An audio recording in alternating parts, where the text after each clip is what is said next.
बारामतीमध्ये अजित पवार यांचं भर पावसात भाषण झालंय। शरद पवार यांच्या भाषणानंतर आता अजितदादांनीही पावसात भाषण केलंय।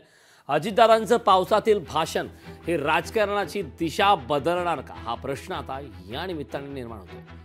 पावसातील भाषणात अजित पवार यांच्या पाठी सर्वच नेत्यांची उपस्थिती होती। त्या ठिकाणी आपण नेते पाहतोय, प्रफुल्ल पटेल आहेत, धनंजय मुंडे देखील त्या ठिकाणी होते। इतरही राष्ट्रवादी अजित पवार गटातील नेते त्या ठिकाणी होते। रुपाली चाकणकर देखील त्या ठिकाणी होत्या। अजित पवार यांचं भर पावसात भाषण झालेलं आहे आणि त्या ठिकाणी सुनील तटकरे, धनंजय मुंडे, रुपाली चाकणकर, प्रफुल्ल पटेल हे सर्व नेते त्या ठिकाणी उपस्थित होते। पहिल्या सभेमध्ये मी सांगितलेलं होतं की राजेश, 6 महिन्याच्या आत राष्ट्रवादी काँग्रेस पक्ष तुला आमदार केल्याशिवाय गप्प बसणार नाही आणि तो निर्णय आपण कालच्या निवडणुकीच्या निमित्तानं उभ्या महाराष्ट्राला दाखवून दिला।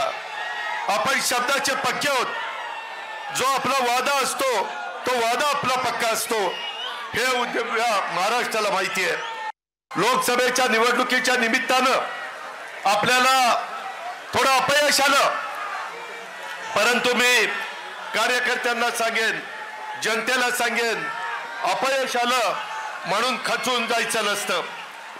आणि कालच्या विधान परिषदेच्या निवडणुकीमध्ये 9 आमदार आपले निवडून आले म्हणून हुरळून पण जायचं नसतं। यश पण पचायला शिकलं पाहिजे आणि अपयश आलं तरी खचून न जाता मोठ्या नव्या उमेदीनं लोकांच्या समोर जाण्याच्या करता आपण तयारी ठेवली पाहिजे। लोकशाही मराठी ऐका, पहा, जागरूक रहा।